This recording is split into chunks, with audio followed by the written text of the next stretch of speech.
What up, bitches? Welcome to Between Two Geese with your geese, Sean, Sammer, and Tyler. On today's episode, we covered UFC event that just passed by. We get into like navigating relationships again. What was some other stuff we covered today? I would say we clarified a little bit, like kind of went in more in depth of our navigating relationships. We had some interesting like acting debuts from Samer right here. Yeah. That's right. Yeah, got into a little vegetarianism, figured out what ecosexuals were. Ecosexual. Yeah. What else? Anything else? I think that was it. Yeah, that was he pulled most his of it. penis out. Watch. Yeah.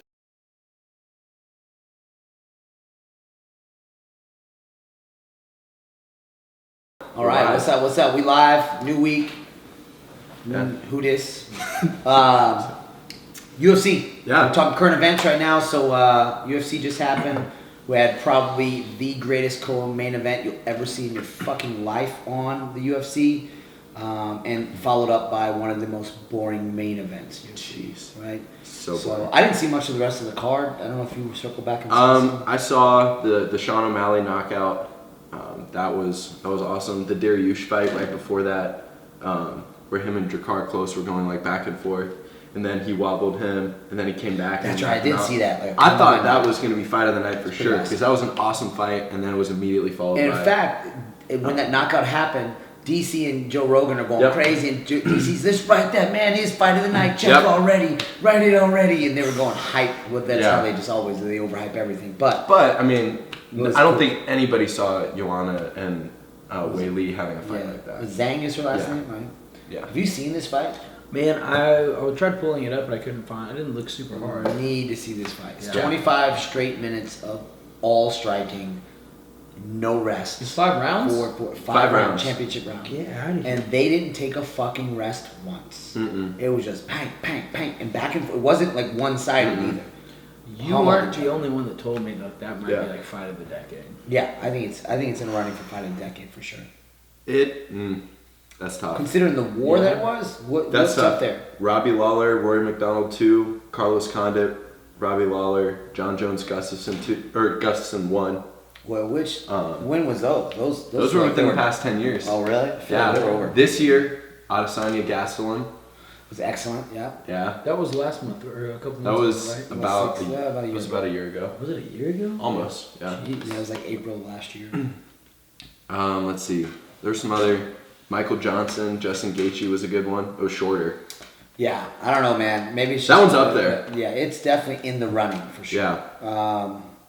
Yeah. Fight was amazing. Incredible. The hematoma. I mean, it's on her fucking forehead. Like a Yeah, third for fighter showed up in the cage. Like, god damn. Dude. And it showed up early. It was like Yeah. third round when it was there. Yeah, it was crazy watching her take punches on the forehead, and then you just see her forehead go in and like bounce back. And you're like, ugh. Really? Yeah, dude. So was there any bone breakage? That's a question. I don't know. I didn't look at reports after that, but No, me neither. it's a lot of fluid. Yeah, she went from like a woman to Megamind. I saw the photos from it. And it was crazy because she'd be straight on and she'd turn and she'd see wall. Like a 3D thing would happen. You'd be like, fuck, my eyes fucking with me. Well, the weirdest was to watch it happen because you were like sitting there and you would watch it and you're like, oh, I think something's kind of wrong with her face. Like when it first started happening, you're like, oh, like there's a little bump here. Then by the end of it, you can just tell, you're like, oh, like she turned. I remember there was like a distinct moment where she turned and you could just see like her whole face was swollen. Oh my God. Like swollen up. Yeah, and just her having that, and still just like she was still coming forward and fucking bringing the fight to that shit. Yeah. To where the fight was in question towards the end of the round, or into the fifth round still. Like, I think Bailey won it. She won. She defended Split the title. decision. It was split decision. I think it boiled down to the beat the champ. You got to beat the champ thing. Mm-hmm. But it was a war that was not like rematch is going to make them tons of money. They're not going to be co-main event on a rematch. No. It will be main event. Like is that? That's Yeah. awesome. And I'm excited for that too because like those are usually like I don't know the ladies division in like 115 because that's what weight that was. They're like usually I don't know people kind of think rule them out as not being like super exciting or anything like that. So for them to have like a fight like that in that division, I love that, dude. I fucking love the fact that was the fight of the night. Yeah, it's getting all the buzz it needs, man. And, and it should. Yeah. And then then the main event, dude. Fuck those What guys. the fuck? I'm an Adesanya fan, so not fuck those guys. Fuck Romero. Man. Yeah, I'm a big Adesanya fan too. Even going into this fight, I was telling CT, I was like, because he was like, who you got?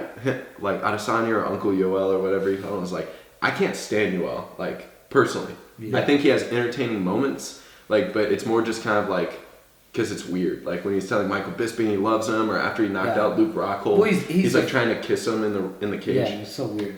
Really? He's just such a freak and of an athlete that you want to see the freak go against other fighters. Yeah. But I never have rooted for him, never. And the only thing that made me like him a little bit was when he's on Rogan's show, podcast, and he did a full show on there with Uncle Joey doing translating for him. And just hearing about his upbringing in Cuba and all that, like, it was harsh. Like, they went through some crazy shit. But Yeah.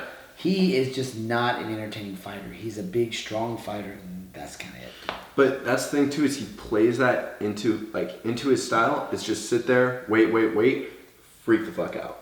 And then he has like 30 seconds of that, then he goes back to 2 minutes of waiting. It's But- somebody that can't set up their own stuff. Like Yeah. you can't set up your own offense. Yeah. You're strictly counter fighter, then you're not that exciting of a fighter. Yeah, and he's an Olympic medalist wrestler. Yep. Like, how many times have we seen him in the UFC shoot for a takedown? Yeah. Not often. No. Yeah, He's man. boring, man. I'll tell you, like, I understand the fact that martial arts is very much an art and it is very much scientific, it's strategy based, but way back, I got to see a little bit of this fight, but I remember way back watching, like, Lyoto Machida fight. And, I mean, he was an amazing fighter, Yeah. but he was, at least to me, one of the most boring fighters to watch. But once people figured him out and stopped rushing into him as well, and then he was like, oh, they waiting for him to. He never set up his own offense. Yeah. And Because it was the same thing for me. It was super amazing, but like I was a huge fan, and then all of a sudden people figured out his game. The next 3 fights were like boring as fuck. Yeah. You're like, oh, now, That's exactly what it is to an extent. I still think like Machida has more tools to set stuff up than Romero does. so here's the thing, and I am very aware of the irony of, like, me talking about this having zero skill in MMA whatsoever, but the fact that it's on fat guys talk about fucking basketball players. Yeah. should be true, good too, so. but my point is, like, the reason that it's on TV is not because it's a martial art first. It's not because it's a strategy based thing first. It's There entertainment it is. first. Yeah. Waiting for entertainment. It's entertainment first, and That was not And entertaining. that's why Romero, like Right. you gotta it's the is it 300? Not 300. It's the gladiator rule. Yeah. You gotta win the crowd, win the fans. right. Yep. If you don't win them, don't matter. That's why they Yeah, always you talk can- about like what's his face? Cowboy's one of them. Gaethje. Gaethje's another. Yeah. What's the other? What's his name? Fuck. Why am I slipping on his name? Dude with the tattoo on his back. Mike of his- Perry. No, right? Back in the Oh, Vanderlei. Oh, the Vanderlei. perfect Ah. example of that is that you can lose, but if you win the crowd, no one gives a fuck if your hand was raised. No. Win the fucking crowd. Right. Yeah. Now, granted that you need to put wins together eventually, but Sure. you could be a boring winner and nobody wants to watch you fight. Yeah, fight you the know, fucking hell. ask what's his face, Demetrius Johnson. He was wondering why I'm the greatest of all time, whatever, pound for pound, best in the UFC, whatever the accolades he was getting, and they were still putting him on undercard or not undercards, but on like co-main event status, and not and his pay-per-view numbers were too terrible because he Yeah. just didn't entertain the fans, and really wasn't his fault. He just didn't have really great competition to combat against him. But still, you gotta. That's the first point. It's entertainment, then then the martial arts side. Yeah. Martial side. That's the thing, is like, no one is doubting their skill, right? I would not, No. I would, someone was Shit. like, you want to fight Yoel Romero? No No. way. No, yeah, exactly. No, thank you. Not with a fucking gun. No. But, like, you know, I understand his skill's super high. If he's not going to make it relatable to people like basically me, who can't, I can't do that kind of stuff, but I'm paying money to watch it. Right. It's the equivalent of being like the best house painter in the world. Nobody cares. Yeah, and I think the most frustrating part was he had a performance like that for 5 rounds, right? Didn't do shit. He's on a 3-fight losing streak going into this fight. Yeah. So he shouldn't have even gotten the title shot anyways. Adesanya was nice enough to be like, you know what, I want to challenge, that's you. You know, sets that whole thing up for him, and then he acts like he's already the champ, like defending his belt instead of like somebody that's hungry going after it. Yeah. Then at the end during his speech, he reminds everybody, like, hey, you guys all paid for a fight, right? He's like, where was it? Like putting all that on a side. Yeah. He And tried it's to like, spin the narrative. It's like, It's nah, like- that was you, bro. Yeah, it's like- you didn't fight. that was the worst to me. Like his whole post-fight speech when he was like, you people paid for this. And I was like, quit This is fucking your reminding champion. me. It's like, yeah. really like, yeah, it told me that he's delusional. I was like, oh, he may be mildly R-worded. That's what. Maybe possible. Maybe like a Paul Harris thing that people say about him, He, right? no, like you're he just like, might be on the spectrum. yeah, just I don't know. So maybe Whatever spectrum you think it could be. Just that spectrum. color Bad spectrum. There's entertainer many, spectrum. there's many Yeah. spectrums out there. He's not on the championship spectrum. That's for fucking No, sure. I would be okay if the UFC were just like, nope, never. Like that's Yeah, his I last don't title give two fight fucks for about sure. the UFC says, but I personally will be happy to never see him fight again. I'm Yeah. not interested in seeing you fight. If Yeah. Don't like he's on a entertain card that I'm watching, I would probably just like get up, go into the other room, get some I food, was gonna wait say, for it to be And over. run to the store, get some new chips. or He's something. he's the beer run match. Yeah. Yeah, Yeah. he is now. Like he's kind of always been that, but there's always that like what if. Yeah, you know? it's a huge what if factor, but it's like, dude, you are on the biggest stage fighting the biggest upcoming star, and you just laid an egg, dude, and then had an attitude about it. Yeah. You Yeah. fucking not interested, so it ended up putting a bad taste in everybody's mouth at the end of the thing. Yeah. But luckily, the women's fight was so good. that So it good. took that off. Yeah, Attitude's everything, man. Mhm. Attitude is everything. yeah, Yep. for sure.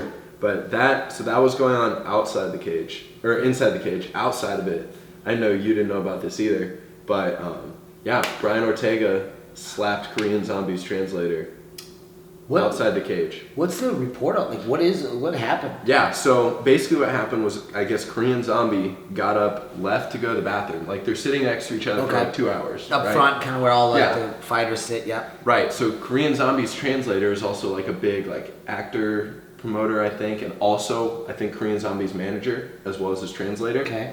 So, so I guess Brian Ortega, while Korean Zombie's in the bathroom, they're exchanging some words, and he slaps him. Gets a police report filed on him. And the other guy doesn't press charges or anything, right? And then Korean Zombie does this long post of like, because I guess they were supposed to fight, and then Ortega got hurt, right? So there's kind of this weird history there. And he has just all this stuff. It's like, when I see you in the cage, like, I'm gonna fucking change your face. I'm gonna make you bleed. Oh, yeah? Like all this. Does he just- normally talk like that? Huh? no, not at all. So it's like super just aggressive, and it's like, yeah, basically like when you get in there, I'm gonna fucking kill you. Shit. Dude, it feels so much like the UFC over the past decade has turned the way of like WWE. Yep. Yeah. Everything has. Yes. Everyone has. Look at how politics has become WWE. Yes. That's fucking We're, true. we're in a very trolling generation right now. Yeah, no. But the it's world just what you is a said. movie. It's entertainment. That's what That's everybody's trying to do. Because Yeah. entertainment Yeah. gets the likes, gets the clicks. We are spoiled by social media Yeah. and the internet. Yeah. That's they care more about that than being right or yeah. being. But I went back and like did some research of like this morning of why Ortega like just slapped this random guy out Yeah. of nowhere who's like a small Korean guy like 140 pounds maybe, doesn't fight at all, right? So that was kind of his thing. Is he put up on on Twitter or whatever like, hey, like I don't get why you did that. Like that's super cowardly to go after this guy. He's like, why didn't you slap me? Like we wouldn't have a problem. That's what Korean Zombie was saying. Right. He was like, this guy's not a Has fighter. Ortega said anything? So Ortega came out and he put something on Twitter basically talking about how Korean Zombie's camp, I guess, has been like trash talking him, but he thinks that it's this guy because he's his manager. So he's been like posting, I guess, ghost posting for Korean Zombie. Okay. At least that's what he thinks. There's no confirmation of this. Just Ortega thinks this, and he's Jeez. like, all right. So when I saw him in person, I guess he tried to confront him about it and slapped him. Dang. That's some fucking. That's a shoot first, think later shit. Yeah, but that's out of character for Ortega too. I think. Yeah, because he's trying to go the PC route of being like an announcer and stuff like that. Too. Yeah. I like both of them as fighters, so Yeah. that'll make for an interesting fight. Yeah, and now that there's some bad blood in there too, make it even better. Hell yeah. But Good lord. yeah, that's Slap more people, man. We need to Slap- be entertained. Yeah, but like, Slap more people. yeah, that's a weird thing too. Of like, even if you're not a UFC fighter, like if you're just a regular person that like trains, getting into something with somebody that doesn't, that's way smaller than you, I'm just kind of like, all right. Yeah, man. Well, it's punching down. You never punch Yeah, down. yeah, exactly. It's like, yeah, you should see me fuck up all these 6-year-olds, and it's like, okay, Yeah, exactly. Which was fun. yes, but Yeah. super easy. But Yeah, it's not like we're not saying don't punch down. Yeah. Just don't brag about it. Yeah, Don't right. expect any accolades for Don't it. make it a thing. yeah. Or if you do, just don't tell anybody about it. Yeah, don't in practice. But yeah, that whole thing was crazy too. I wish there was some footage of that in the stands. Yeah. I'm sure That's someone what I was. do too. Everybody with fucking phones out. You guys did us an injustice, Right? UFC fans. Yeah, especially Yeah. if y'all were filming the Adesanya fight. What a waste of space. Oh my god. Yeah. Dude, did you see who was it? David Hernandez in class yesterday. He did, you know how like Romero kept dropping to his knee like that? Yeah. He was doing a sparring round. It was just Muay Thai sparring, so there's zero wrestling, and he was just messing around. He like shuffled his feet and then dropped to a knee. Did I he? was like, Oh, yes. that's great. Do the little whatever the fucking. Yeah, what is He was that's voguing. it. That's a That- Madonna move, man. Look up Madonna Vogue. Yeah, that's the other thing that Early 90s. that drives me nuts about like Romero, but also like some fighters that just do like weird shit. Is like I like to watch guys where I can get stuff from. Like, Yeah. I like to watch guys where I can be like, ooh, how did he do that? Yeah. I'm gonna I'm steal Romero. that. I'm never fucking stealing this. I will at a wedding. It's fucking. Yeah. On a dance or like floor. sitting there shuffling my feet and then dropping to a knee, or you know blowing my career. The show. Yeah. That's a good dance move. Yeah, very great. Yeah, it was that meme that like when you and your friend are figuring out the controllers. Yeah. The controllers Yes. fight when he's just like shuffling. 100%. I love that. That's what it looked like. It looked like, yo, don't hit me yet. Don't hit me yet. Let me figure this combo out. You're looking at A, B, B, left. Yeah. And they're like, oh shit, all right, I got it. Let's go. Yeah, Now yeah. Oh, sorry. Like, you punch him on accident. Yeah. Back up, man. Back up. I'm hitting this combo. Yeah. I Did will. you just shoot me with something? Fuck, sorry, dude. I didn't know I was going to do that. Cyclops. Yeah, I will say too, like Romero's leg and all that. That was the first time too that I can remember seeing him like damaged in a fight. It was like, was Yeah. it buckled from kicks? Yeah, it was getting buckled from kicks. It was like all bruised and swollen. I was getting PTSD. He buckled my knee like that last week. Oh, Okay. really? Yeah, I fucking buckled it in. I'm like, you Yeah. asshole. Kept talking all that shit. Got me peg leg now. I know. I was one, yeah, heavy leg kicks. I guess. I don't know. Yeah. Well, was he Or wearing, bad knees. Was he wearing shorts like Muay Thai shorts? He was. Was I? Oh, so you were the way you were dressed. You were asking for it. Yeah. I was asking for it. I got Muay Thai 2'd. Asking for it. Muay dude. Muay 2. Yeah. I love it. God. Tyler Muay 2'd me. Did you like that? Muay dude. I don't know. I if was you wondering got where it. you were going with that. You were like, were you in Muay Thai shorts? I don't know if you got it when you posted that thing of me. Yeah, I didn't get it. So, I had asked somebody what P-Hub was. I was like, oh, never mind. Oh. That's what it is. well, when I was like, "Is this free?" and you're like, "What do you mean?" I was like, "Oh, well, I just don't see a tag. Like, basically, you didn't tag me." Oh. That's what like fucking dads and shit ask at the store. Like, "Oh, there's no tag on this. That must be it's free."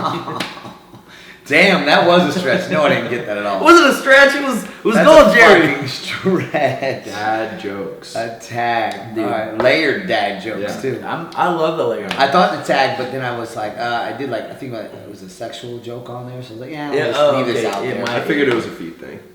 Yeah. Oh, man. No, we haven't and done we- that in a while. To be clear. They're in the feet. No. They got a feet thing.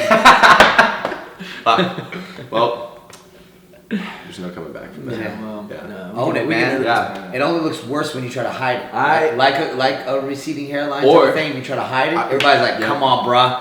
You just gotta own it." Shave But I your don't hair, have a rock the feet beard. thing. If Don't I wear had a feet socks. thing, I've spoken so openly about all the weird. about all the weird shit. Yeah. But the feet have to have all 10 digits. 9 or less, he's not a fan. Yeah, exactly. Yeah. Yeah, so He likes hairy knuckles. I'm just leaning into it. Foot Yeah. knuckles. Yeah, foot knuckles. Foot knuckles. Yeah. Moose knuckles. Or like Sonic's partner. Thanks. What? Sonic's partner. Who's knuckles? Oh. Hey, all right. Watch out, guys. Watch out. I never. You know, honestly, I never. When I was a kid, I never. Are you guys played- expecting? Because there's been an awful lot of dad jokes Me today. and Sean. Yeah, no, just you and yeah. Oh, I was gonna say you and your wife, but Oh yeah. there's been a lot of dad jokes. No, we are not. We are not expecting. Because I was like, this seems like you're practicing to be a father. Dude, Are you new to this part? This motherfucker's been. I know. It's kind of 90% of his humor. it really is though. Come on, man. While we're on the subject, I want it on film. Do you have your glasses handy? your uncomfortable entrance to the yes. group face. Oh, dude, I have. Yes, I do. Yes. I might Performance Yes, art. We're please about get performance these. art now. Yeah. Because I almost wanted to steal it. So I love TikTok, right? Yeah. It's such a cool app. It's really funny. And I was like, man, I love what I love about it. You find comedians on there that have a theme. Every video is a specific theme, and they'll do it constantly, right? Yeah, that's how Vine used to do And I was like, maybe I'll come up with a theme. And I thought to do like a boomer theme to let all my TikToks be like, I don't get shit. Like, hey, Sharon, make it a video. You know, just kind of all these random shit. Yes. And then I was like, man, I might steal Sammer's face because it's such a good face for it. Do it. Are you? Yeah, no, I'm gonna do it. You gonna do it here? Yeah, you guys are laughing. I'm gonna. All right, so yeah, we're in a so- conversation about how I'm gonna update my TikTok account, Right. right? And then Love I it. said, let me slip out of these wet clothes and into a dry martini. What? What was it? That's So end look. scene. Yeah. And there you go. I gotta like not break. No, that was. Did you break That was on it. that? I did. Let's do it one more Yeah. time. One more time. All right. So. All right, yeah. Yeah. So you're talking about updating your TikTok. TikTok, Yep. wet clothes, dry martini. That's good. I like that. Yeah. What was it? Yeah. We had a joke Yeah, you were just laughing. What was the? about a martini, about Yeah. a drink, Dry. Not wet. about us getting out of clothes. Yeah. It's a sexual pun. Yeah, say it. Yeah. So what I said, I was like, let's slip out of these wet clothes, Tyler, and we can slip into a dry martini. Like, it's kind of a play on words, but it's like, Like the drink. yeah, because I want to have sex with him.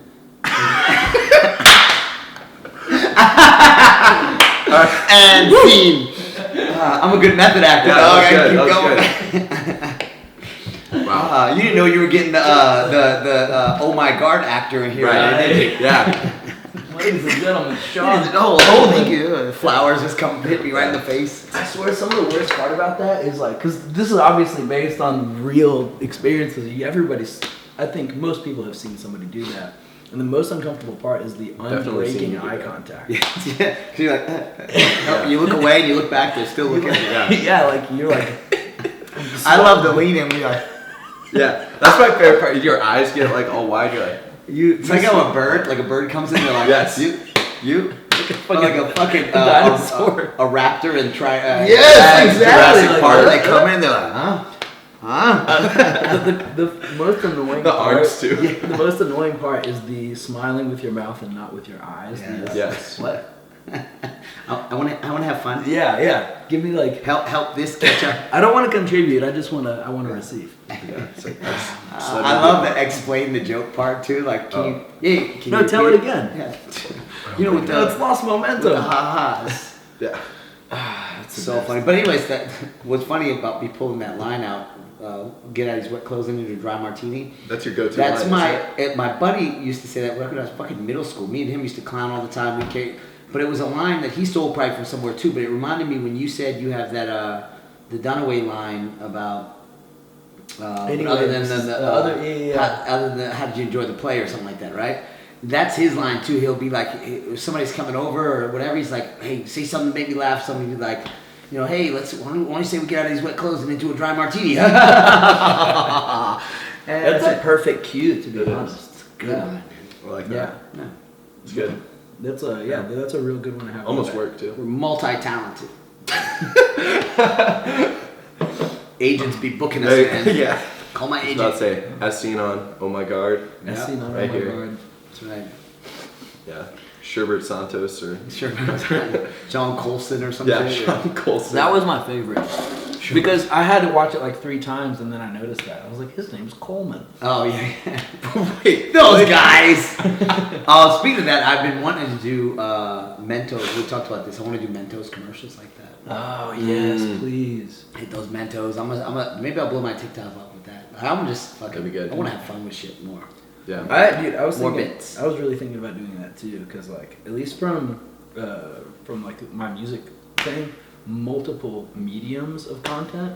Smart. It really helps you. You know what you should do? And I know we're kind of collaborating ideas now. We were talking about the reading tweets thing. Yeah. Maybe don't do it live. Make that your TikTok thing. That'd be great. Only your TikTok thing. that's And so have the text great. because you put. Yes. I don't know if you played around on TikTok yet, where they have text that you can put up. They'll add a lot more filters and things you can do with the video, but including just put up the text to as you sing it. Dude, You could do that on a lazy evening 6 times a week. That's really great because it's also good songwriting practice. Like you can stumble upon like a progression or a lick that you like that you're too in your head to use. You need to do that like immediately. That needs to be a thing. You It's can unique. do- It's not being done. There's so much content out there. You can literally spit out 10 of them a day if you wanted, and it's quick. They're like 30-second or 1 minute videos. So you do a quick one, just play it and be done with it. Post it like quick Yeah. quick turnaround. You'll see one today. So Good. much Do it. you could do, like Donald Trump, Jaden Smith, Kanye, Yeah. just any crazy people that you follow. Probably on Twitter. Google just, like, ridiculous random- tweets. Yeah, I was gonna Or say random people, yeah. like there was one. It was. Do you remember when The Weeknd used to make music for a sexy haunted house? That was one of my favorite tweets ever. Hold on, I gotta think that through. When The Weeknd used to make music for a don't sexy get it. haunted house. It like the music he makes now is more like fun and dancey, but he used to make music Like it super was very dark. sensual, but it was really I dark. thought there was some puns in there. No, Gotcha, no, yeah. yeah. I loved his old stuff because it Yeah. was. He's fucking a mess. You can tell his life was a mess. Yeah. But it was dark and it was like still like flirty with like life. It sounded like the cool dark underbelly club that you wanted to visit. Yeah, You know, so exactly. you knew you were gonna do some illegal activities, but you were gonna have a blast. Dude, I could go in on. I like The Weeknd a lot. Yeah, me too. Yeah, same. Fun fact: he's Ethiopian. Is he? Yep, and I he has actually didn't know. Amharic words in his songs sometimes. Really? And people don't normally catch him, but it's awesome. I've never caught them. Yep. Mr. Cultured over here. Yeah. Hey, dry martinis, am I right? Drink it, bang That's one. true, yeah. I think he's out. I gotta sit above. I'll sit in the chair above you guys. Oh, peasants. Get your jokes. Use contractions, Democrats. 2-syllable words.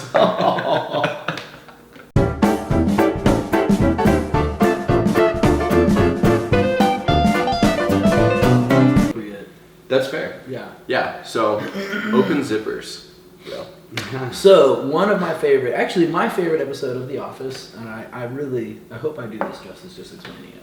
Steve Carell is a brilliant actor. So Phyllis, she's she's older, she's overweight or whatever. Like she's just like they describe her in the show as matronly. She gets flashed outside of the office, and she comes in and she's obviously distraught. Somebody exposed themselves to her, and everyone in the office is trying to comfort her. And so everyone's just like, "Are you okay? Like, all right, like, let's call the cops or whatever." Michael Scott walks in, Steve Carell, and he's like, "What's wrong, everybody?" And they're just like, "Phyllis was flashed," and he's like, "Really? Phyllis?" And so he starts being really insensitive, and he's like, "Did he even see Pam or Karen from behind?" And so he starts. He just goes in and consistently makes a fool out of himself. He's being super insensitive. He's being like really derogatory, basically implying that like, oh, well, why would somebody waste their time flashing her because she isn't attractive, and ends up doing that zipper thing. Yeah. Where like he turns around and he's like, "Oh, I found him." Blah. And then, right as he does that, the guy for HR walks in and he's looking at him. And then, as he's like sitting there, and then he just shakes his head.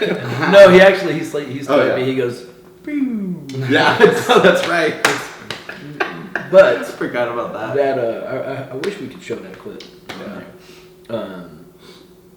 But that to pivot to the maybe irresponsible mentalities of somebody claiming to be an expert on women.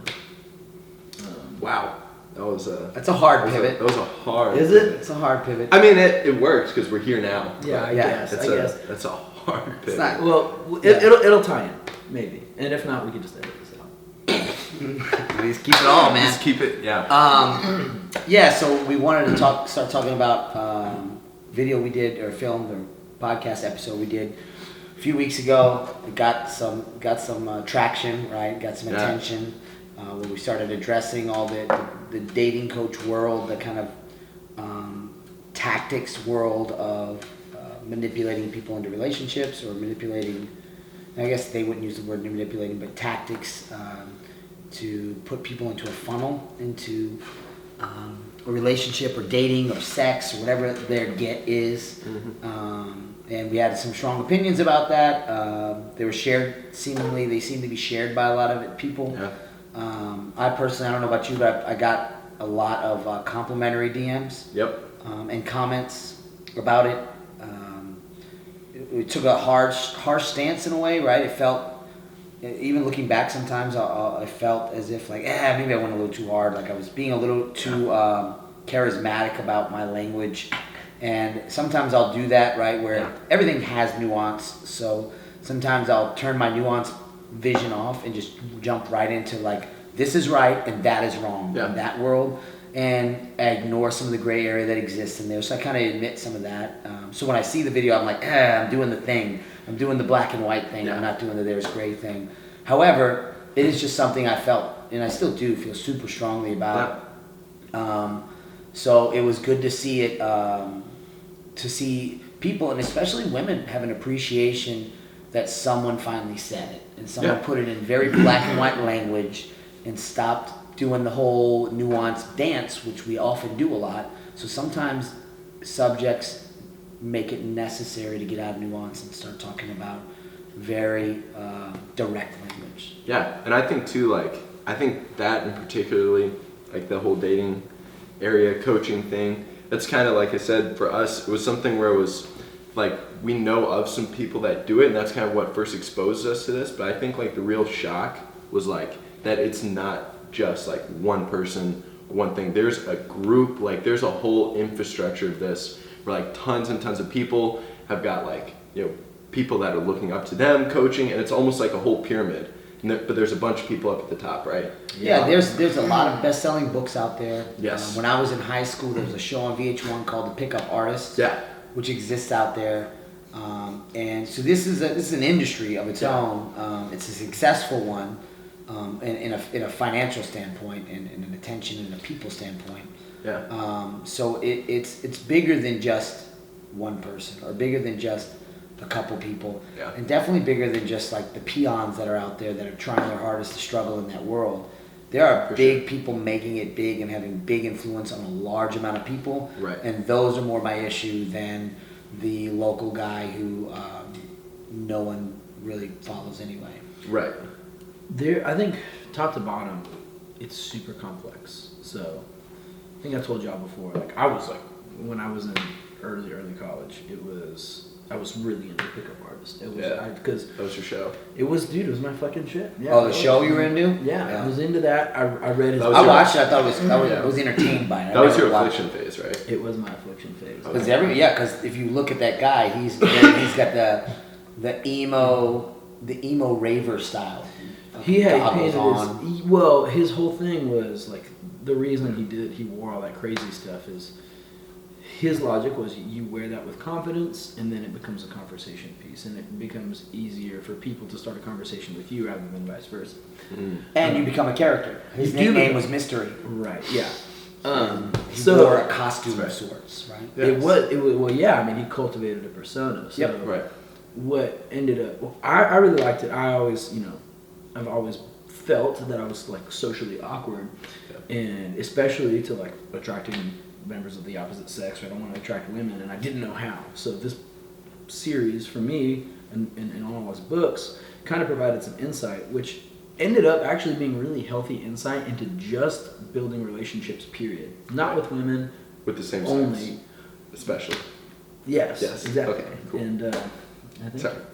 You guys need me to leave you alone? Yeah. This is where this really becomes the cast. JK, unless... Let's pop those socks off real quick. Told you. Stay tuned because we're going to all be showing our feet after this episode. But or I will. Yeah. But really though, like all the stuff that he talks about in the book does have merit to it. Now the intention, I think, is what's sleazy. Absolutely. The intention of it is like, hey, look, these like use this mind hack, right? Use this social hack, blah blah blah.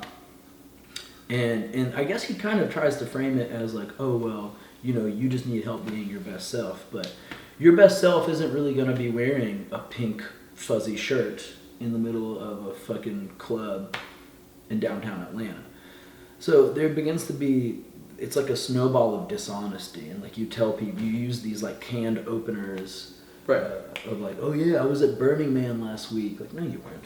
Yeah. You weren't. No one was. You weren't at Burning. You don't even know what that is. Right. And I've heard a recent term. I was listening to this podcast with what's the guy's name from On It? The guy that owns On It. Aubrey Marcus. Aubrey. Yeah, he had a Yeah. podcast and another guy. It was a great podcast for a while. Then it turned into like dating stuff also, but it was interesting. Mm-hmm. And he was talking about I guess it's a term that's in this dating coach world or this dating pickup artist world called a neg. You ever heard of a neg? Yes, I used to. No, Southerners don't mean like that. Neg is to give like a negative comment, right? Be like, oh, you look, whatever, to a girl at a club. Hit them with a negative comment and walk away and wait for them to fester, and then they circle back and hit them with a compliment. So what? Right, do I it have is- this right? It is half right. It's Okay. a That's a backhanded compliment. Yeah. Oh, okay. Ah. It's like, hey, I like those nails. Are they real? Gotcha. It's like that. Like, oh, like I like your shoes. Were they like they look kind of cheap or whatever? It's Right. something. It's something that like you intend to compliment them, but in the real world, it's just you putting your foot in your mouth. It's being sarcastic, maybe Yeah. giving someone a hard time, but it's been done in a. So they mentioned how like people do that. So these are just, to me, they're strategies to alleviate dealing with the issue. This is equivalent, in my opinion, to we train jujitsu, and a white belt comes up to me and says, "Dude, I keep getting caught in triangles." And I say, well, I could teach them a gimmick to get out of triangles. Like, here's this neat like trick to get out of triangles. Yeah. Or we can work the fundamentals of being in front of the closed guard or the open guard. Yeah. And that's a longer game though, right? Let's improve your guard game and your standing in front of the guard game, your passing games, things like that, and your situational awareness game, which is a long game. Yep. Or I can show you this cool trick. I can show you this hack, and it'll get you by for a little while until it fucking doesn't. I'm really glad. That's the risk. Yeah, and that's the problem with, like, I think kind of even the whole thing, like for me, it's kind of like an inauthenticity thing, which is just something that personally, whenever I see that, drives me nuts. Because whenever I see myself do it, it drives me nuts. So it's something that like I don't like seeing in myself, and just don't like seeing in general. Well, that's a huge thing. But- Inauthenticity. Yeah. People just get nauseated by it. But it's exactly that too, where it's You're like trying people, to sell a whole industry of that. yeah, and people make the right first step with like, okay, I suck at this, I'm gonna look for help, but then they're finding the wrong help, and Now- that's what that is. I'll say this from all the stuff that like those books actually helped me a lot more with what not to do. That makes Because- sense. Because what it did was it painted, and I'm not saying like I just read the book and did the opposite. Like that's not true. Like it really was like they talked about like here's what people commonly do when they're interested in somebody, even interested in making a friendship, and here's like this is mistakes beha- they make. This is behavior that looks too clingy, right? This is behavior that seems There is too value to aloof. some of that. Sure. There's a lot of value, and I'm really glad you brought up jujitsu because, like you said, a lot of people think like I want to learn jujitsu moves, right? I want to learn jujitsu hacks. Sure, those do work sometimes. Learning jujitsu theory, learning jujitsu mentality, Yes. is what is going to carry you much, Yes. much further. And this is the same way, but with social dynamics. For sure. Yeah, it's the quick fast, and this crosses everything. The quick fast solution is what's sexy, and no one wants to do the long term Well, of course, solution. yeah. That's why the diet pill exists. That's why get rich quick schemes exist. Yep. That's why fix these little hacks to talk to girls exist, and that's why people come to me for a private lesson and say, "Hey, can I learn some new tricky this and this?" Well, yeah, you can. You can learn these new tricky submissions from your closed guard, but how long can you hold someone in your closed guard? How effective is your closed guard? Yeah. How effective is your open guard? Like how effective are you getting back to closed guard? How long can you keep them there? And these are things that you cannot learn in one lesson. These aren't sexy. No one puts that on their shit. I almost did it, but puts them on their like their dream board or their fucking whatever, right? Because these things exist. Their Yeah. vision board, right? Or their goals list for the year. Yeah. They put, I want to start fucking people up and this. I want to get this choke and that armbar and this Yeah. and that because we think in possibilities only, and it's really in the postures and the pressures, right? This is the SPG theory of things. But if you apply that into the dating world as well, if you stop looking for gimmicks to get the thing and you just worked on you and how you act and treat people and are around people, the thing comes to you. It presents itself when it's ready. Yeah. The lesson, what is it, the old saying, like the lesson presents itself when it's available or ready to be learned or something like that. Yeah. Right. Yeah. That's why you can hear things 1,000 times and it registers and you hear it and you're like, fuck, it makes so much sense now. I've heard this for years, but you weren't ready for it yet. Yeah. And you're not ready for that person yet until you work on, you're not ready for that submission yet until you work on your guard. Right. That's it. Yeah. Work on your fucking guard. Stop working on getting that submission. Well, work on getting there, too. You know, Well, yeah. like work on getting to the like not just your guard, right? Work on all the stuff you said, the sweep, the mount, Yeah. the setup. Yeah, Yeah. 'cause that's the thing too, is if you bank everything into like one technique or like one thing and that doesn't work, then you're like, all right, well, I had everything with this gimmick. Like we see it all the time where they're like, even in jiu-jitsu, like people put everything to like that one trick, you know, or that one submission. And then when that doesn't work, they don't have anything. Yeah, that's why people drop off too. I think that's why jiu-jitsu is a drop-off rate because I just suck at this. No, you are chasing the wrong shit. Yeah. So people that do this whole dating thing, and I get it, there are value to them. There's value that's offered in these books and Sure. shows even, but you're doing the wrong shit for the wrong reasons. You're trying to be the toughest guy in the street. You should be getting better as an athlete or as a martial artist. And if your goals are fucked up, your path to get to your goals is going to be fucked up. You can't have a goal of I don't know, going to fucking the beach and then drive to the city all the time. Yeah. Right? Your path to the beach is going to go there, right? So Yeah. your path to your goal, if your goal is fucked up, if it's a polluted beach, your path to the polluted beach is going to be a bad fucking path.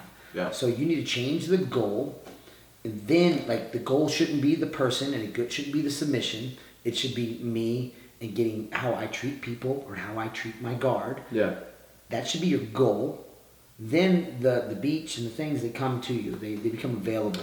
Yeah. But you need people come to it with the wrong fucking goal. For sure. And I think too, like, even to take a step further back, because I think where a lot of people get lost, and like this is something that's helped me a lot, is I listened to this podcast called The Wrestling Mindset, and they have some really, really good stuff on there. I like them a lot. But one of the things that I had from them that's probably my biggest takeaway in listening the whole time was they're like, all right, think about a goal that you want to get, right? Like whatever it is. So if it's like jiu-jitsu, maybe it's like winning gold at IBJJF or whatever, right? So then it's like, all right, look at everything you're doing now during your day and how serious are you about that goal? Scale of 1 to 10. If it's anything over like a 7, does that reflect that in your day? Like, are you doing all the right steps every day to be able to try and get that goal? Right? One of the craziest, like, I don't know. To me, like when I heard that, I was like, oh shit! Like I can go back and look and be like, all right, if this is my goal, like let's say it's to become a better fighter, be on a better diet, whatever, and I'm like in the Chick-fil-A drive-thru, right? Like at the time, I'm like, all right, well, nope, not doing everything I can right now to do that, or it's like self-audit, right? Yeah. So self-auditing, I think, and being real with yourself and checking like, all right, well, if I want my dream girl or whatever, am I taking all the steps to make myself in a position to be there? Yeah. I would take that one step further though too and say, identify what your goal is. Yeah. And then the follow-up question is why? Yeah. Why is that your goal? And the why behind the why is the real answer. I want the dream girl because I want to I want to feel like I'm validated and why do I want to feel validated? I want to feel validated because I don't feel that I'm substantial in life right now, and I'm not in a place that I can. And you track this, you start asking the right questions, and the answers will come to you. People don't ask the right fucking questions, so don't just point out the goal, point out the why behind the goal and the why behind the why, and you start walking this back, and then it gets to, I want to feel worthy. Did you make that up? Why behind the why? No, I did not. That's fucking amazing. I've read it in other places. It's downloaded in my brain from somewhere else. Yeah. I'll claim it for right now. I felt like I just. But it is true. You need the why behind the why because, and then because when you dial it down enough, it's I want to feel validated, or I want to feel happy, or I want to feel, like I'm worth something, or accomplished for something like you're talking about. Yeah. And so if you find the why behind it, and then I say, well, how else can I feel accomplished, and how else can I feel happy, and how else can I feel validated, and can I do those things within my own control without someone else. Yeah. Without like another person. And I think they are in two different realms, right? When you think about athletic accomplishments, you need to be goal oriented in a way. But that's because the goal helps justify the thing. Like accomplishments, you need to accomplish things, right? Yeah. With the opposite sex, a lot of times in friends or relationships, I think the goal sometimes is someone, and it's not. And when you start chasing the why behind the why, it was never someone. It's a feeling that you get from someone. We talk about this with the gym, with sales. This is probably where I get it from. Someone wants to join the gym because I want to be, I want to fight. I want to learn how to do kickboxing and get in shape.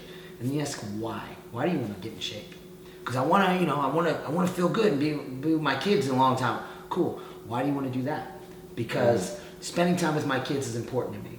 So you want to join the gym because spending time with your kids is important to you, and you want to do that for a long time. Mm-hmm. That is why you're joining the gym, not to get in shape, not to be a fighter. That's the why behind the why behind the why. So I think it's very important. We self-audit, but also we help our friends audit. Like, yo, you want to do this? Why do you want to do this? Yep. And I want to do this because it's going to get me this. Why do you want to get this? Well, I want to get this because it makes me feel that. Why do you want to feel that?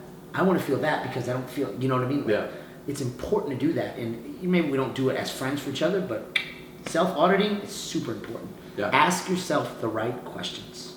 It's important, really important. Man, that's super powerful. I think here's where that gets a little bit convoluted though. Yep. Is this whole, talking about the dating guru thing. Yes. Yeah. Making it a science, making it like, well, if you do, because in jiu-jitsu you could have reps, right? I could go to training every day. I could do these drills. True. I can whatever. There's measurable success because jiu-jitsu works against jiu-jitsu. It works with jiu-jitsu and people who are playing jiu-jitsu with you. Dating isn't like that, right? At all. It's so relationship based. So there's nothing you can really practice to get good at to be good at dating. Be a master. Right dater. and wrong, master dater. Thanks.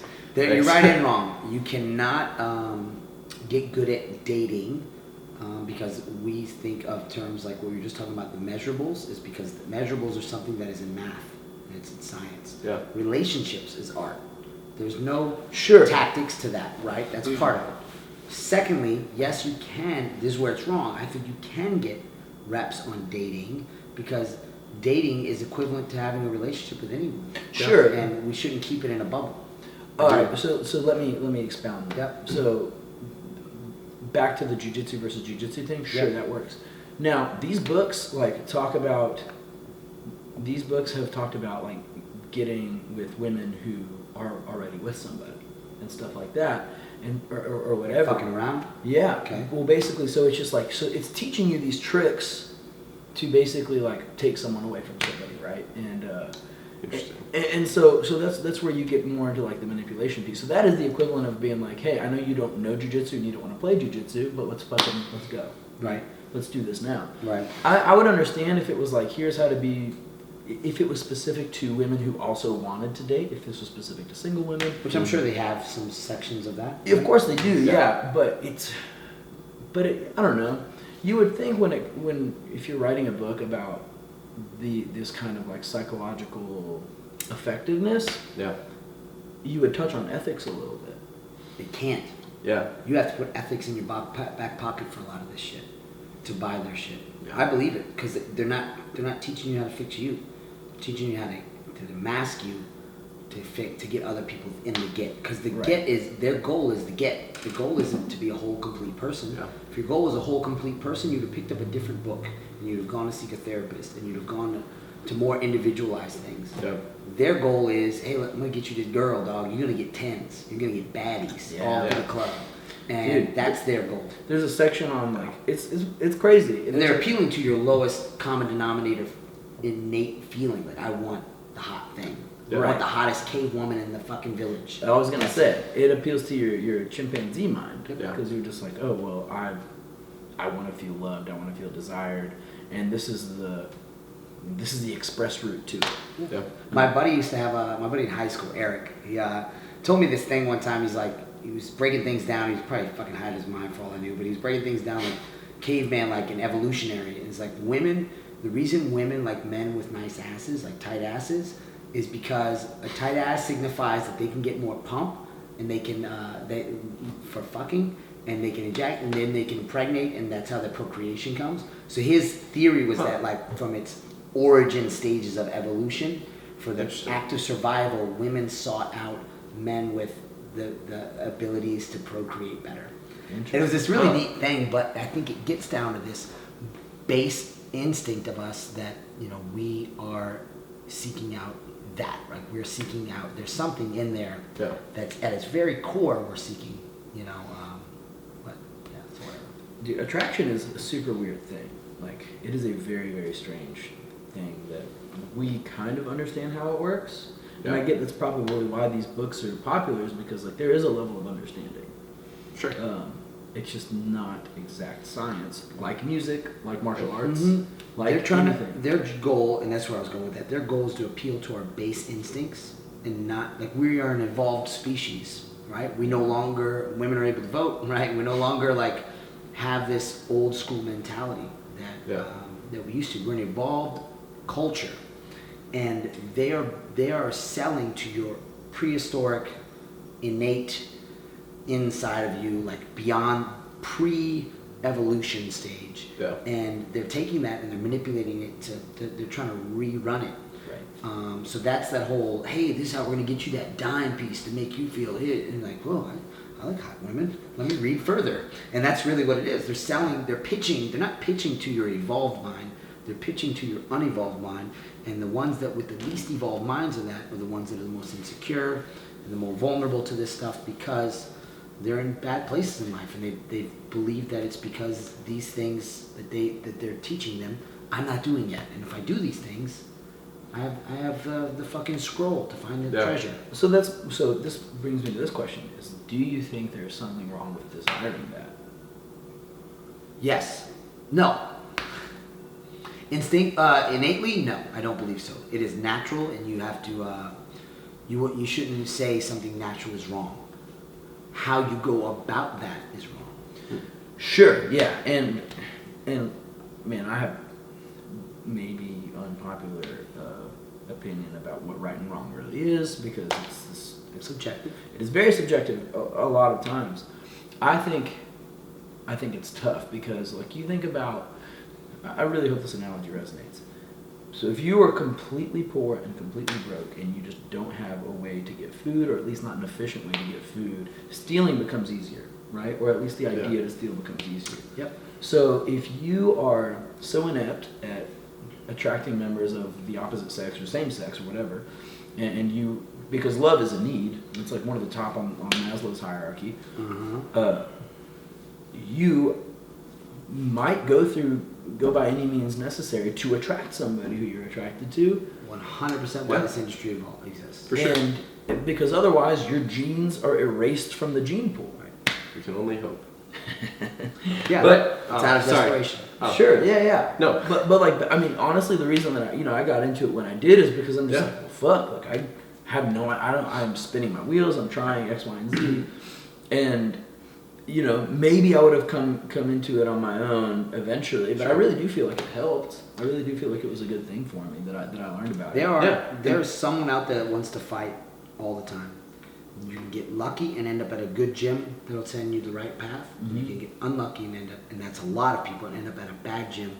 They send you down a wrong path. Yeah. I think a lot of these people send people down a wrong path. Seeking the knowledge isn't the problem. Yes. The coaching direction is the problem. That's my opinion. So I think this wraps it to being one of these dating gurus or whatever, making these videos, writing these books, would probably be a lot more palatable if you were to be like, hey, this is my journey, and maybe it can work for some of you, rather than, hey. I think that's kind of some of their pitch, is that. But then they spin it. They use that because that's a clever way to say, hey, I was a loser like you, and here's where I got to. And you know what? You can too. Just buy my program. You know what I mean? That's their gift. Man, the one that I read, it was like, hey, anybody who does this, all of a sudden you're drowning in it. Yep. Like, Yeah. Well, that's their pitch. But that's the thing that I think drives me the most nuts about this is the people that are looking for those answers. You know, it's like that brown belt that goes in and just preys on like a bunch of white belts, like people that are brand new.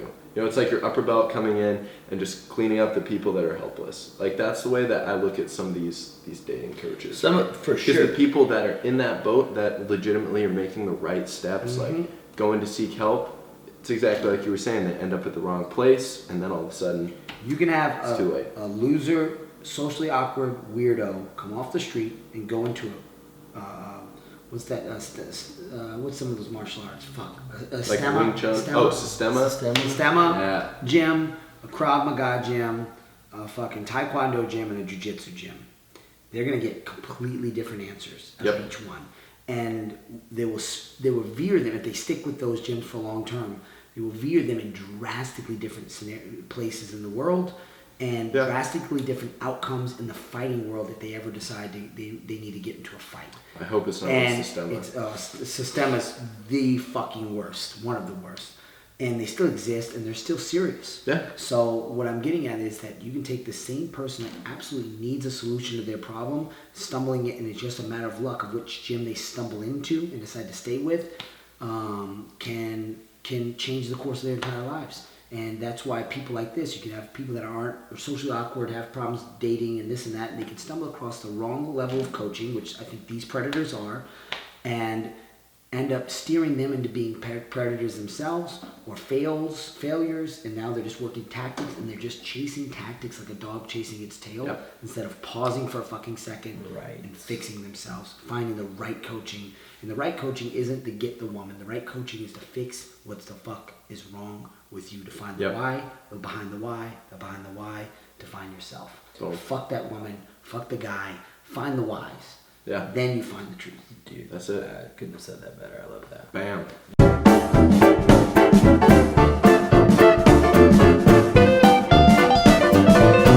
Read that back real quick. So, I just got a text from somebody telling me that somebody told them that they were an ecosexual. So, what is that? Googled it. Sexology, also known as ecosexuality, is a radical form of environmental activism based around nature fetishism, the idea of the earth as a lover. It invites people to treat the earth with love rather than see it as an infinite resource to exploit. So it's some hippie shit. Yeah. Yeah, but I mean, like, Which doesn't surprise me because the person that identified themselves as this, her name is Miss Ladybug. Miss Ladybug, Jesus Christ. Look at fucking Oh, yep. taking vows to the earth. Yeah, they're literally wearing vegetables. Cool. Fucking weirdos, Yeah. man. I wish I had that much free time, to be honest. I'm That's super jealous. notice how many white people were in that? White people, let's get our shit together, right? You're fucking privileged and you're bored.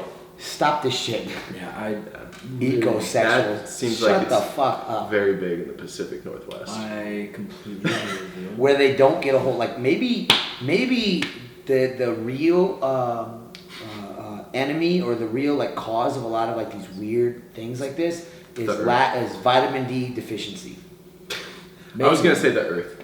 I was just It's all in the Yeah. all in the pigmentation. Y'all could come down here to Georgia and have all our fucking mosquitoes and wonky ass weather. Yeah, fall in love with that shit. Yeah, tell me right now you're an ecosexual. Yeah, try to plant something in the Georgia red clay. Yeah, you're trying to, yeah. yeah. I'm not gonna lie, man. But for those first few sentences, though, I was like, "Oh, I could get done." Could you? Well, at first, Yeah. because it was like, "Oh, it revolves around nature." I'm just like thinking like of like being naked outside. I'm like, "Yeah, fuck yeah, I'm totally about being naked outside." Yeah, like barefoot. Oh yeah.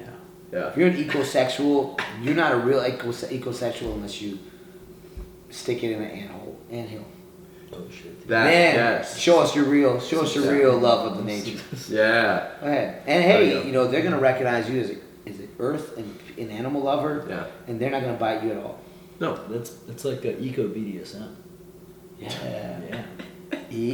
Eco BDSM. Yeah, I like it. There you go. Yeah. You could kill I always your own get that book. with like the 50 PETA Shades people of and like Eco. they're always trying to save the animals. It's like I get it. Like I don't want Yeah. animals to be treated like shit either. But like you do realize, Mr. and Mrs. Vegan, that if we dropped you in the middle of any jungle or any safari, you will be eaten before the sun comes up the next day.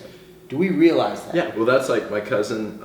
He moved to Australia from here, and I was asking him about how it was. He's like, dude, literally every animal there tries to kill you. Yeah. Spiders, Dude, big old snakes, spiders and shit. kangaroos, fucking will try and punch you and kick you. Dude, Like, they say all that they have enormous snakes that are all over the fucking place, and people keep them on their roofs to keep like rodents out. The same way you would keep like feed a cat out your back door.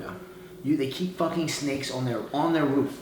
Yeah, but here's the thing too. Like, if bugs or even like some animals were our size, they would just fuck us up. Oh, dude, cats number one. Cats for A sure. fucking your pet kitty or whatever that you think is so cute. If that thing was not even fully our size, like half our size. Well, Yeah, that's size of like a large dog.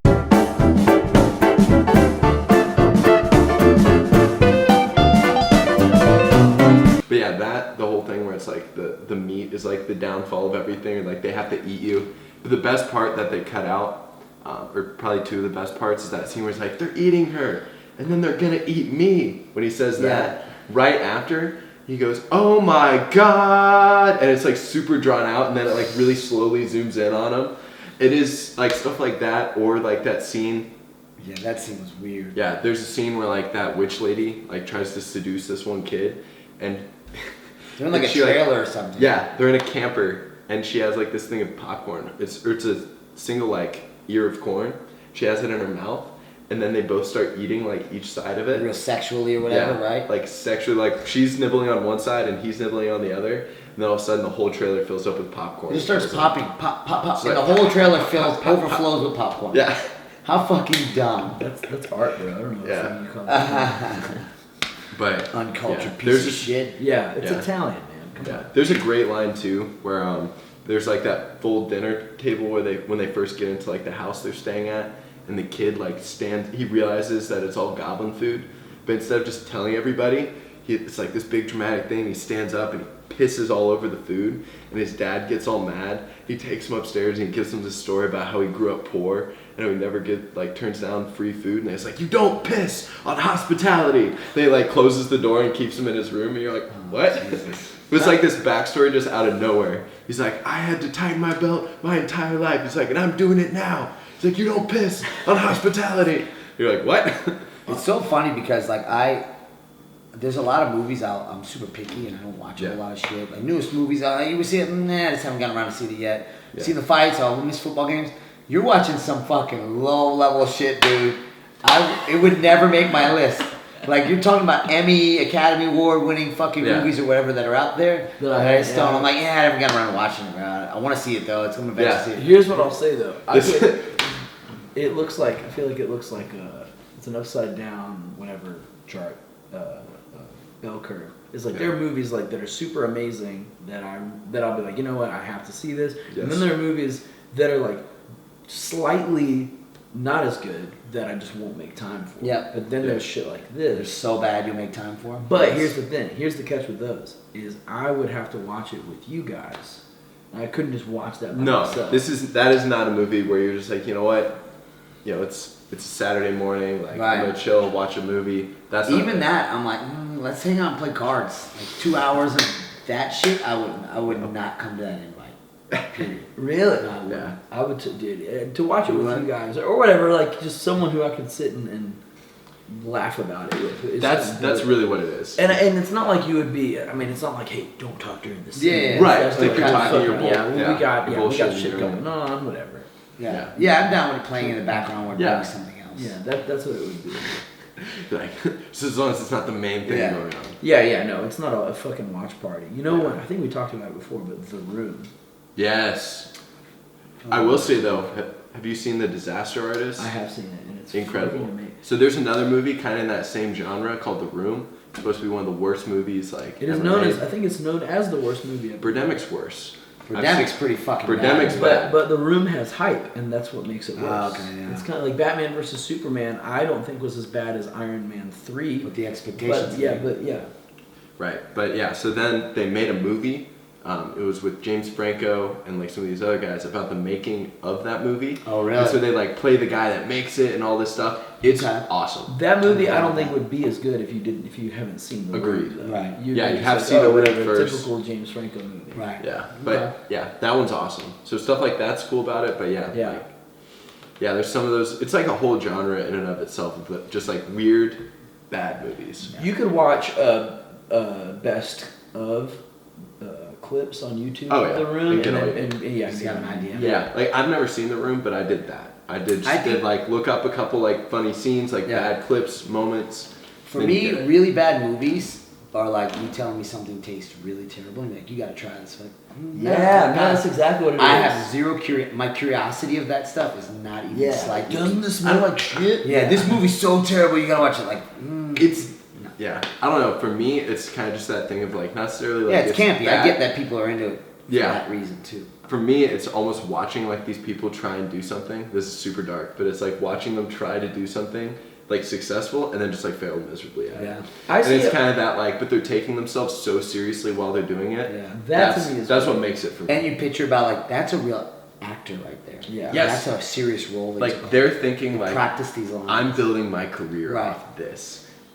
That entertains me. I like it also because it's kind of like, all right, if this is out there, you should have zero hesitation about trying something that you're not good at. You know what I mean? Like, Right. I would like. I've the seen bar some, set pretty fucking low. I've seen some shit that I was like, you know what? Maybe I'll give open mic a try. Yeah. You know? Yeah, like you can't get more embarrassed than Right. these people are now. Yeah. Man. Some benefit to that. The kid from that movie actually went back and made a documentary about like making that movie. Yeah, I haven't seen it yet, but The I've heard Room? it's no, Troll 2. Oh wow, really? Yeah, I've heard it's really good though. The I've never Disaster seen it. Artist is actually a book written by the guy that played Mark, That makes sense. and then James Franco made a movie out Oh of it. hi Mark. Yeah. Dude, this guy, I mean, to give you some background about it, this guy is from Eastern Europe, but he somehow has loads of fucking money. Nobody knows how. Nobody knows how. There's literally theories on the internet that he's actually D.B. Cooper. So you're talking about the real person, The real not person. his real other guy. Yeah, Okay. yeah. So yeah, the guy who made The Room, loads of money, but like he has this accent that's like this, but like everyone's like, "Where are you from?" actually He's like, "I'm from New Orleans." So he tells everyone like someone's like, "Oh, you have an accent. You're clearly not from L.A." He's like, "No, I'm from New Orleans." All right. And it's not a joke. Like he's No. literally trying to convince people. He wears like 2 pairs of jeans at the same time and like 4 belts. And he just and the weirdest thing about him, his face, I mean, looks like white leather that just got incinerated. Like it's wrinkly and he's got all these things, but he's fucking ripped. He's like weirdly zombie ripped. Probably, yeah. I don't know. Probably. Not like he's not like beefy, but he just is like. Yeah. It's It- like prison shredded. And just like Tyler was saying, like in the movie, there's dialogue that just doesn't make sense. Like, why are you talking about this? There's a scene where somebody was either buying drugs or selling drugs. Nobody knows. And Yeah. it's a train wreck of a movie that ended up capturing the hearts of millions. That was a great Fascinating. pitch. It really is. Yeah, there you go. Bad movies. There you go. Shit movies. You want to waste your time? Watch these movies. There we go. Have you heard of those watch parties that they like when the frame of the spoons comes up, people bring spoons to the theater to throw it at? Really? That's an old No way. It's a thing. Rocky I Horror believe Picture it. Show thing. Is You it? go to the theater and there's certain things you yell certain things back Yeah. out at the movie, and then there's things you throw up to. That's so funny. Yeah, there's still places. There's a spot in Midtown that plays Rocky Horror Picture Show once a week still. I bet there's a place by Phil's Cult classic. too. Yeah, that's Yeah. Midtown. So it's probably Oh, is that Midtown? Oh, cool. I didn't know. That's where you go once a week then. Yeah. Yeah. Well, Vanishes without saying anything. Sometimes. Yeah. Once. Yeah. Well, I mostly. perform. You know what? But No, you. Yeah. he has been sitting on Been that. sitting at the whole time. He's been sitting on that reverse card. Insult me once, I dare you. Hey guys, give me some. Now you just do me. Yeah. Do me. It's like 15 minutes before you got here. He was like, So one of my take this Uno reverse card was sitting out. I put it in here. Yeah, you put the wild card away, and I had it in my back pocket too. So Oh, if he's ever said anything yeah. to me, I'd be like, no, I'm a wild card. We were gonna And then play it off. Like, oh, you think that's funny? Tyler over here is a real wild card. And Yeah. Just actually pull it down. Oh, we had this whole thing set up, but we just been waiting. Yeah. It finally happened. He even went through all the colors. Like he was looking like blue. He was like, no, green, no, red. This Yeah, one. this is Red more, reverse. this is more aggressive. Yeah. This is You more seen the accusatory. video where the guy gets pulled over by a cop? He goes, you know why I pulled you over, Speedy? He goes, here. He goes, damn. And he cop takes it and walks away. It's fucking great. It's a little bit, but it's great. There's a great similar to it. It was like a guy gets pulled over by the cop. It's like, do I smell marijuana? And he's like, actually, officer, whoever smelt it, dealt it. And the cop's like, well, can't argue with that logic. Cuff me, boys. Cuff me, boys. That's great. That's awesome. It really is. Well, that's it. Right? Yeah, Yeah. that's it. That's it. Boom. So